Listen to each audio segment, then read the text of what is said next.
Hi guys, this is going to be another kind of book mashup, including my book slash AYEARATHON wrap up and my TBR for December and also for the AYEARATHON. So I'll just quickly apologise. I had planned to have this uploaded on the 29th, but I actually completely forgot. I've also been editing other videos ready for the month of December, so that, I guess that kind of took over and this took a backseat. But yeah, sorry about that. Anyway, hopefully I'll get it uploaded today, which is the 1st of December, pinch punch, first day of the month. It is after 12 o'clock and I'm going to get bad luck now. So, good news, I have finished my Goodreads reading challenge. I set my target for 50 books and I think currently I have 54 books read. So, yeah, that got finished in November. Whoop whoop, excitement. If you guys are taking that or undertaking it or whatever, let me know how far into the challenge you are, what your goal was, and if you've finished already. Well done if you have, and keep on going if you haven't. So seeing as this is about the AYEARATHON for November as well, I'll just mention that that theme was, I think it was myths and legends, so the books that I read, I tried to keep it kind of based on that idea. The first one actually was Demon Road by Derek Landy. I didn't actually intend to read that for Myths and Legends. I was just reading it still at that time when that AYEARATHON came along, so I guess that helped out. So yeah, I ended up finishing that. I don't think I read that in the time frame of the AYEARATHON though. I think maybe it was like just the day before it started, maybe, I'm not too sure. But anyway, I've got a full review of that coming up soon. It may or may not be uploaded yet, I'm not too sure, I can't remember. But yeah, I gave that 4 stars. It was amazing, absolutely awesome. It's about a girl called Amber who has to go on pretty much a supernatural road trip. She's escaping situations at home that elevate, and it's so wacky, but it's so cool, like really gripping. I really enjoyed it, and as I said, got a review coming up on that soon. If you can't wait any longer, I do have a written review on Goodreads. Like all the time I say, my Goodreads link is down below, so just have a little rifle through that and you'll see the written reviews, because it might be a bit more easier to understand and a little bit more written into detail for that. So that was the first book I read in November, well, finished. The second and third book I finished for November were Darren Shan's Demon Thief and Slaughter. These are book 2 and 3 in his Demonata series. First book, as you may or may not know, I didn't enjoy it as much. I don't want to go too much into the plot of these two, because although it kind of follows a different storyline, things do link, and I don't want to ruin the first book for you guys if you haven't read it and you're planning to eventually. But essentially these books are kind of based around the demon universe and kind of like magic in terms of like sort of like a magician magic, but not like a show and tell, like I am a magician, look at my hat and the bunny rabbit. It's more like enhanced magic. I'm not making any sense, but it's deeper than what I'm saying. These are really short books. I think they're like 250, probably around 300 pages, so they're pretty quick to get through. I gave Demon Thief and Slaughter both 4 out of 5 stars. They were really good. And again, if you have read the series and you just want to know specifically my thoughts on the individual books, the review is ready for you to read. Oh, I should mention some of the books that I'm featuring are from NetGalley, so they're like a free read to review thing. Anybody can join. It's available for anyone. So just so you know, some of these I haven't actually purchased with my own money, but it hasn't changed the way I feel about them at all. Nothing like that's been altered. So yeah, just putting that out there. So the next one I read was I think it was like a comic book. Again, this was on NetGalley, so I read it as an ebook, and it's called The Stereotypical Freaks, getting a bit tongue-tied, from the Forever Friends series. Sounds a bit naff, I know, by Howard Shapiro, and this is volume issue 1.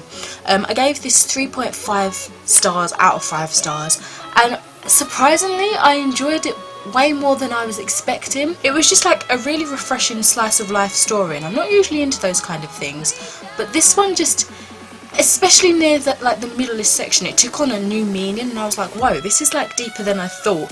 It kind of follows these group of misfits. All are stereotypical freaks. They kind of mash together people that you wouldn't have thought would be friends, and they decide they need to make a band for this battle of the bands, because the main guy, whose name I can't remember, I'm really sorry, he wants to beat this other guy who he really doesn't like, and who's recently gotten with a girl that this main guy really fancies. So just hearing that alone, that basis doesn't sound like it's going to make an interesting story, but it really did. Like, it was actually, as I said, deeper and much more interesting than I was expecting, especially as it's a comic. I was expecting like less structure to be there in a way, if that makes sense. Even though a lot of comics I've read are really detailed, really full of like plot and story, this one, I don't know why, but I just wasn't expecting as much from it, and I was really pleasantly surprised. I loved that the author included recommended listening tracks per chapter, but I did think they were a bit too much for specifically reading that chapter, because as I said, it is a comic book, so you read through them pretty fast, and by the time I finished the chapter I was only on like the first song that was recommended to me. But I know it's just generally the kind of music you could listen to as you're reading the whole thing, but I wanted to read it chapter by chapter, as it said. I was just a bit funny there, but no, I did really enjoy the songs, and I was quite happy to find out that I recognised a few of them, or at least like the bands or something. So it kind of gave it a nice atmosphere, and it really fit specifically for that chapter. Quite a few of the songs were very atmospheric to the things and the scenes that were happening then and there. Again, I have a few little irritants. I'll just mention one of them. Marshall, one of the characters, he keeps saying my mother's, and I'm just assuming his parents are both female, so like he's got a mum and a mum, which is cool, but he literally kept saying it and saying it. I'm like, I get it, your parents are lesbians, that's fine, can you stop like shouting it in my face? I was aware of this from the first time you said it, you know. I think there was something else that kind of irritated me, I can't remember it now, but again, the review, you can check that out down below. I guess this and the Stereotypical Freaks wasn't for the myths and legends. I didn't get as much read for that as I really wanted to. I just didn't find, I guess I didn't find the time really, and also I didn't have as much mythical legendary books as I had thought I had, but the last one is to do with that, so I'll show you that in a bit. But anyway, as I was saying, the second to last book I read, finally, I've been reading this since July the 19th to pretty much November the 17th, so that's what now enough 4 months. That is the complete illustrated stories of Hans Christian Andersen's, and bloody hell, this was a beast to get through. I think it's like over 900 words, almost like 1,000 words or something, and the writing is very fine, and I know it does have illustrations, but that's not for quite a lot of the book. Like, the majority is text, and very fine text at that. I loved it. I gave it 5 out of 5 stars. I really did enjoy this. As I say in the written review, it fell nothing short of my high expectations. I grew up reading Hans Christian Andersen stuff and watching like the Disney retellings of it, but it's always nicer to have just a full collection of something that you loved and cherished as a child. So having this and being able to get it for like £1.99 in a charity shop was just the best thing ever, and it's a pretty attractive edition as well. Maybe lost its dust jacket, but it's still beautiful. I was actually shocked because I hadn't read all of Hans Christian's stories, only his most famous fairy tales. I was pretty shocked to see that not everything he wrote was fairy tales. I honestly thought that was just his premise, that's what he did and that's what he's preferred, but obviously later on in life he kind of found his calling in that area. But before then he was kind of dabbling in this, dabbling in that, anything to get him some money as a writer, because that's what he wanted. And it's really interesting actually because you see that and how he became to be in his little biography at the back, which is called The Story of My Life. Really interesting. A little bit confusing though, because I wasn't sure if the titles after that were part of his biography or if they were other little stories. I was just a little bit confused at the vaguety that was there. I wasn't too certain what was going on in terms of if it was about Hans Christian Andersen or not. Some of the stories came out rather slow, but funny enough I still really enjoyed them. Like they were the longer ones, and examples of those are Grandmother, Poultry Meg's Family and Under the Willow Tree. Those are examples of stories that were really slow and kind of long-winded, but I actually ended up loving in the end. I honestly think beautiful, worthwhile storytelling at its finest. Anyone should read them. Everybody read Hans Christian Andersen. This was just amazing. And lastly, for I managed to finish reading in November is book 2 from the Waterfire saga called Rograve by Jennifer Donnelly. This is following a group of mermaids. How do I explain it? They've kind of been taken over by this force, and these band of mermaids need to get together and stop it, pretty much. It's a really good series. I gave this 4 out of 5 stars. I can't remember what I gave the first book. I think I gave the first book like 4 or 5 stars. But yeah, these are really fun, kind of like middle grade action fantasy surrounding mermaids. They do say it's like Rick Riordan's Percy Jackson with mermaids. I wouldn't go that far. I mean, that's like on another level. This is like a few pegs down, but still really, really enjoyable. Again, not going to go too much into the plot or anything about this particular book because it is book 2 in a series. Don't want to spoil it for you, but definitely some fun times reading this. So in terms of myths and legends and everything like that, that's what I got finished, and just general reading for the month, that's also what I got finished. Now on to my AYEARATHON. I kept calling it a booktubeathon in the last videos, I think, but yeah, AYEARATHON TBR for December. I had to think about that. Oh my god, it's almost Christmas. Anyway, so this month I think the theme is kind of like picture books, graphic novels, comic books, anything like that. Nice, easy, light reading for the end of the year because you've done so much hard work, but that doesn't mean they're not going to be any less amazing.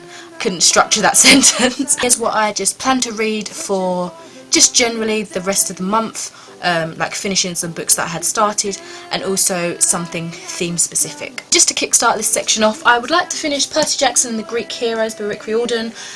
This is, I guess, one of the newer Percy Jackson books. He had the Percy Jackson and the Greek Gods one. Loved that, absolutely loved that, so I just needed to get my hands on this. Obviously they've got the Magnus Chase series coming out now, and I've heard rumours that there's going to be a new Percy Jackson book.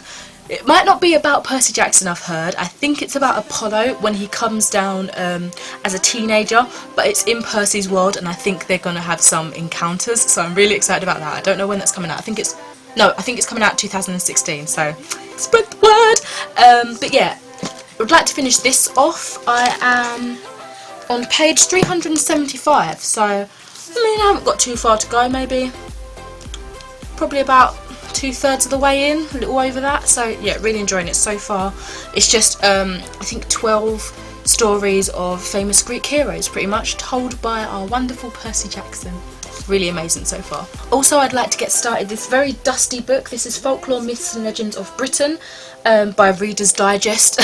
This is one of the books that I had wanted to start for last month's theme, but I've got it out, and I might as well start it because it keeps getting pushed to the bottom of my pile, as you can tell from the vast amounts of dust. It's going to play out my asthma in a minute, but yeah, I just want to start this and kind of read it slowly like how I read Hans Christian Andersen. Oh, and just quickly, I also would like to finish off Death Vigil by, oh gosh, I'm going to butcher this. I'm going to say Stephen Sake, spelled S-T-J-E-P-A-N, and then S-E-J-I-C. So that's also like a comic graphic novel, NetGalley provided, so ebook, and that's really interesting actually. It's about like this Grim Reaper in a way, and kind of her gathering newly dead people to this cause to defeat the demons that are trying to come into the world via necromancers, or necromancers, however you want to say it. So yeah, it's actually pretty interesting. I've only got 6 days left of reading on that, and I'm not too far in. I'm like 69 out of 290 pages, so no, 260 pages, sorry, so I need to get a crack on. And in terms of reading for the specific theme of the AYEARATHON, I have the following books. So I want to continue Rosario Vampire. I said, I think near the beginning of the year, that this is the series I want to try and finish. Not necessarily by the end of the year, because it is cutting it a bit fine now, but I want to actually complete it, because I'm always going back to the beginning and getting to like book 5 and then I just stop. Same with the anime pretty much. Never completed them, never. And I've been reading them, watching it on and off since I was like 14, younger. I think I was younger, maybe like 13. And I'm 19 now, so I need to hurry up. So I'm hopefully going to try and get to volume 6 of Rosario Vampire by Akisha Ikeda. Yeah, gonna try and do those. Not all of those, because my schedule is going to be all over the place this month, but you know, hopefully a few. I'd also like to read Art is Dead, the Asdaf book by Tomska, illustrated by Matt Lee. I love Tom Scott. I have hauled this. You'll see quite a few books that I've hauled recently actually. Hauled this and saved it specifically, as with the others, for this month, so I can't wait to get onto that. Very quick read, very short. I think it'll be quite fun. Might give it a little review, so let's see what happens. I've also got here the second volume of Bakuman by Sugumi Oba and Takeshi Obata. This is about like two young friends who want to become a manga creator. So we've got one that's the author and one that wants to be the illustrator. And surprisingly enough, again, another slice of life kind of story, but one that I enjoy. I haven't read the first volume for a while, and as I said in the haul, I think I need to continue on with this series. There's quite a few out now and I really did enjoy the first volume, so I don't know why the heck I haven't continued, but here we go. This can be done this month, hopefully. And then, still in its glorious wrapping, I have Neil Gaiman's The Graveyard Book, Volume 1. I think this is split into 2 volumes. It's illustrated by a ton of illustrators, including P. Craig Russell, which is pretty much like Neil Gaiman's Bay, in my opinion. They're always together when it comes to graphic novels, well, his adaptations. After the grisly murder of his entire family, a toddler wanders into a graveyard where the ghosts and other supernatural residents agree to raise him as one of their own. Nobody Owens, known to his friend as Bod, is a normal boy. He'd be completely normal if he didn't live in a sprawling graveyard, being raised and educated by ghosts, with a solitary guardian who belongs to neither the world of the living nor the dead. There are dangers and adventures in the graveyard for a boy, but if Bod leaves the graveyard, then he will come under attack from the man Jack, who's already killed Bod's family. But yeah, interesting. I actually didn't really know too much about what it was about, but I've been wanting to read it in one form or another, and yeah, finally ended up getting it, so that can be read hopefully this month as well. So the next one I'd like to get to is Username Evie by Joe Sugg, which is Zoella's brother on YouTube. So I guess this is kind of a spontaneous buy, because I don't want to say because he's a YouTuber and I don't watch his videos, so I think it's just because it's a graphic novel and it stood out to me. The fact that he's a YouTuber is a plus, I suppose, because support and all that. I'll read this to you. Like anyone who feels they don't fit in, Evie dreams of a place of safety. When times are tough, all she wants is a chance to escape from reality and be herself. But unknown to Evie, her beloved father has been working tirelessly to create a virtual idol just for her. And life as she knows it is about to be altered forever. Could this be the perfect world Evie has longed for, or does the hardest journey still lie ahead? It sounds quite nice. I think it's going to be kind of sci-fi-ish, kind of, again, a slice of life perhaps, but I'm interested into where this could go. And hopefully the last book, or one of the books, I don't really know what I was trying to say there, that I can get to is in December, is going to be, hopefully, The Gigantic Beard, That Was Evil by Stephen Collins. So this literally focuses on this beard. The people apparently live in a place, I think, called Here, where everybody is hairless, I think, or bald. You're not allowed to have a hair by the sound of things. And then I think this guy just turns up, or one day this beard just grows, and we discover what happens in this world, or this country, or this planet, when things decide to go different. I don't know, it might have some interesting undertones of how to treat people that are different. So I might be trying to look out for some kind of psychological, humane themes running through, but it might just be a load of random fun and nonsense, which I'm equally excited for too. So hopefully that's a good one. So there we have it, my AYEARATHON / November wrap up and my December AYEARATHON / general to be read. Let me know what you read in November, if you took part in the AYEARATHON, what you read, what you didn't read, what you wanted to read. Kind of same thing, but you know, slightly altered questions for going into December. You know, just as usual, try and get engaged if you'd like. So yeah, I'm going to leave it here. Thank you very, very much for watching my video. As usual, take care. Have a great morning, afternoon and evening, and I shall speak to you soon. Fare thee well.